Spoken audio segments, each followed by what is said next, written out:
Okay, ಅಪ್ಪ ಅಮ್ಮನ ಸಂಭ್ರಮದ ಬಗ್ಗೆ ಹೇಳೋದಾದ್ರೆ, ಅಪ್ಪ ಕೆಲವು ಕಡೆ ಭಾವುಕರಾಗಿ ಮಾತಾಡಿದೆಲ್ಲ ನೋಡಿದ್ವಿ ನಾವು.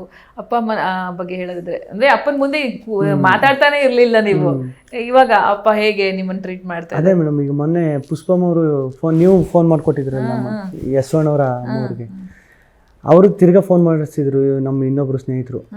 ಅವಾಗ್ಲೂ ಅವರು ಹೇಳ್ತಿದ್ರು, ಅಂದ್ರೆ ನೀನು ಹಿಂಗೆಲ್ಲ ಮಾಡ್ತಿದ್ಯಾ, ಇಷ್ಟೊಂದು ಜನರ ಪ್ರೀತಿ ಸಂಪಾದನೆ ಮಾಡಿದ್ಯಾ ಅಂದರೆ ಒಂದು ನಿಮ್ಮ ಅಪ್ಪ ಅಮ್ಮ ಮಾಡಿರೋ ಒಳ್ಳೆ ಕೆಲಸ ಇರ್ಬೋದು, ಇಲ್ಲ ನಿಮ್ಮ ಪೂರ್ವಿಕರು ಮಾಡಿರೋ ಒಳ್ಳೆ ಕೆಲಸಗಳಿರ್ಬೋದು, ಅದು ನಿನ್ನನ್ನು ಕಾಪಾಡಿರೋದು. ಅಪ್ಪ ಅಮ್ಮನ ಕೈ ಬಿಡಬೇಡ, ಅಪ್ಪ ಅಮ್ಮನ ಚೆನ್ನಾಗಿ ನೋಡ್ಕೋ, ಅವರೇ ನಿನಗೆಲ್ಲ, ಈಗ ಅವರಿಂದನೇ ತಾನೇ ನೀನು ಅಂತೆಲ್ಲ ಅಷ್ಟು ಹೇಳಿದ್ರು. ಅದು ಸತ್ಯ ಅಲ್ವ ಮೇಡಮ್? ಈಗ ಅವರು ಈಗ ನಮಗೆ ಅಲ್ಟಿಮೇಟ್ ಇದೆ ಗೋಲ್ ಏನಿರ್ತದೆ, ಅಲ್ಟಿಮೇಟ್ ಡ್ರೀಮ್ ಏನಿರ್ತದೆ ಅಂದರೆ, ನಾನು ಮಾಡೋ ಕೆಲಸದಿಂದ ನಮ್ಮ ಅಪ್ಪ ಅಮ್ಮನ ಮಕ್ಕಳಲ್ಲಿ ಒಂದು ಸ್ಮೈಲ್ ಬರಬೇಕು. ಅವ್ರ ಮಕ್ಕಳ ನಗು ಕಂಡಾಗಲೇ ಅದು ಖುಷಿ. ಇದೆಲ್ಲ ಕಂಡಾಗ ನಮ್ಮ ಆ ಖುಷಿ ಹೆಂಗಿರ್ತದೆ ಅಂದರೆ, ನಿಜವಲ್ಲಿ ಎಷ್ಟು ಕೋಟಿ ಕೊಟ್ಟರು ಬರೋಲ್ಲ. ಅಂದರೆ ಎಷ್ಟು ಕೋಟಿ ಇದ್ರೂ ಎಷ್ಟಿದ್ದಿದ್ರು, ಈಗ ಅಪ್ಪ ಅಮ್ಮನಿಗೆ ಬೇಜಾರು ಮಾಡೋರು ಇರ್ತಾರೆ, ಅಪ್ಪ ಅಮ್ಮನಿಗೆ ಜೊತೆ ಚೆನ್ನಾಗಿಲ್ದಿರೋರು ಇರ್ತಾರೆ. ಬಟ್ ಇಷ್ಟು ಜನರ ಪ್ರೀತಿ ನನ್ನ ಮಗ ಸಂಪಾದನೆ ಮಾಡೋದಂತ ಅವ್ರ ಮಕ್ಕಳಲ್ಲಿ ಒಂದು ನಗು ಬರ್ತದಲ್ಲ, ಅದು ನೋಡಿದಾಗೆಲ್ಲ ಸಖತ್ ಖುಷಿ ಆಯ್ತು ನನಗೆ. ಅವ್ರು ಸ್ಟೇಜ್ ಮೇಲೆ ಕರ್ಕೊಂಡು ನಿಲ್ಲಿಸಿದಾಗ, ಸುದೀಪಣ್ಣ ಮಾತಾಡಿದಾಗ, ಸುದೀಪಣ್ಣ ಒಂದು ಮಾತಾಡ್ತಾರೆ, ನಿಮ್ಮ ಮಗ ನಿಮ್ಮನ್ನ ಬೇರೆ ದೇಶಕ್ಕೆ ಕರ್ಕೊ ಹೋಗುವಷ್ಟು, ಬೇರೆ ದೇಶನ ತೋರಿಸುವಷ್ಟು ಬೆಳಿಲಿ ಅಂತ. ಅದೆಲ್ಲ ನಿಜವಾಗ್ಲೂ ಎಲ್ರಿಗೂ ಸಿಗಲ್ಲ. ಅವ್ರು 10 ಲಕ್ಷ ಅನೌನ್ಸ್ ಮಾಡಿದ್ರು, ಅವ್ರ ಖುಷಿಲಿ ಅನೌನ್ಸ್ ಮಾಡಿದ್ರು ಅಂತ ಅನ್ಸುತ್ತೆ. ಹೋಗಿದ್ರಿ, ಅದು ತಲುಪಿದೆ ಅನ್ನೋ ಮಾಹಿತಿ ನಮ್ಗೆ ಸಿಕ್ತು. ಅವ್ರು ಮೀಟ್ ಮಾಡಿದಾಗ ಇಲ್ಲಿ ಮಾತಾಡೋದು ಬೇರೆ, ಬಟ್ ಮನೆಯಲ್ಲಿ ಅವ್ರು ಕೂತ್ಕೊಂಡು ಮಾತಾಡ್ಸೋ ತರಾನೇ ಬೇರೆ.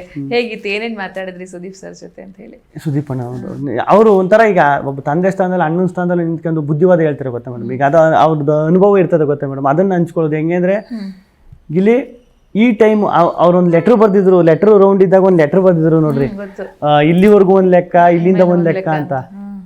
ಅದ್ರ ಅರ್ಥ ಏನು ಅಂತ ನನಗೆ ನಿಜವಾಗ್ಲೂ ಹೊರಗಡೆ ಬಂದ್ಮೇಲೆ ತುಂಬಾ ಚೆನ್ನಾಗಿ ಗೊತ್ತಾಯ್ತು. ಅಂದ್ರೆ ನೀನು ಇಲ್ಲಿವರೆಗೂ ಸಂಪಾದನೆ ಮಾಡಿರೋದು ಒಂದಾದ್ರೆ, ಇಲ್ಲಿವರೆಗೂ ನೀನು ಇಷ್ಟು ಸಂಪಾದನೆ ಮಾಡಿದ್ರೆ ಇವಾಗ ಇಷ್ಟ ಐತೆ ನಿನ್ಗೆ, ನೀನು ಸಂಪಾದನೆ ಮಾಡಿರೋದು ಆ ಥರ. ಅದ್ರ ಅರ್ಥ ಒಂದೊಂದೇ ಅರ್ಥ. ಸುದೀಪಣ್ಣ ಹೆಂಗೆ ಅಂದ್ರೆ, ಅವ್ರು ಒಂದೊಂದೇ ಇಂಟ್ ಕೊಡ್ತಾ ಹೋಯ್ತಾರೆ. ಅದ್ರ ಅರ್ಥ ಇಲ್ಲ ಅವಾಗ ಆಗ್ಬೋದು, ಇಲ್ಲ ನಿಧಾನಕ್ಕೆ ಆಗ್ಬೋದು. ಅದು ಸಖತ್ ಖುಷಿ ಆಯ್ತು. ಗಿಲ್ಲಿ, ನೀನು ಇಷ್ಟು ಜನ ಪ್ರೀತಿ, ಇಷ್ಟು ಜನ ಪ್ರೋತ್ಸಾಹ ಸಿಕ್ಕೈತೆ ಅಂದರೆ ಅದನ್ನು ಉಳಿಸ್ಕೊ. ಯಾವುದೇ ಕಾರಣಕ್ಕೂ ತಲೆಗೆ ತಗೊಳಕ್ಕೆ ಹೋಗ್ಬೇಡ.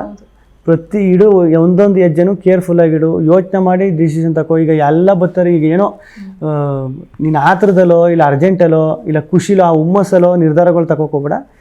ಯೋಚನೆ ಮಾಡಿಬಿಟ್ಟು ಒಂದೊಂದು ಹೆಜ್ಜೆನೂ ನೀಟಾಗಿ ನೀನು ಡಿಸಿಷನ್ ತಗೊಬಂದಾಗ ಆ ಡಿಸಿಷನ್ ಕರೆಕ್ಟಾಗಿರಬೇಕು. ಈಗ ನಿನಗೊಂದು ತೂಕ, ಇಷ್ಟು ಜನ ನಿನ್ನನ್ನು ಉಳಿಸ್ಕೊಂಡವ್ರೆ, ಪ್ರೀತಿ ಮಾಡ್ತವ್ರೆ, ಅಭಿಮಾನ ತೋರಿಸ್ತವ್ರೆ ಅಂದರೆ ಅದನ್ನು ಉಳಿಸ್ಕೋಬೇಕಂದ್ರೆ ನಿನಗೊಂದು ತೂಕ ಇರಬೇಕು. ಅದು ನಿನ್ನ ನಿರ್ಧಾರಗಳು ಹಂಗಿರಬೇಕು ಅಂತೆಲ್ಲ ಹೇಳೋರು. ಅದೆಲ್ಲ ಖುಷಿ ಆಯ್ತದೆ. ಸುದೀಪಣ್ಣ ಅವ್ರ ಜೊತೆ ಅಂದರೆ ಅವ್ರು ನೋಡೋದೇ ಒಂದು ದೊಡ್ಡ ಭಾಗ್ಯ ಅಂತ ಅನ್ಕೊಂಡಿದ್ದವ್ರು ನಾವು ಒಂದು ಟೈಮಲ್ಲಿ. ಇವಾಗ ಅವರು ಪಕ್ಕದಲ್ಲಿ ಕೂರ್ಸ್ಕೊಂಡು ಅಷ್ಟೆಲ್ಲ ಬುದ್ಧಿವಾದ ಹೇಳ್ತಾರೆ ಅಂದಾಗ ನಿಜವಾಗ್ಲೂ ಸಖತ್ ಖುಷಿ ಆಯ್ತದೆ.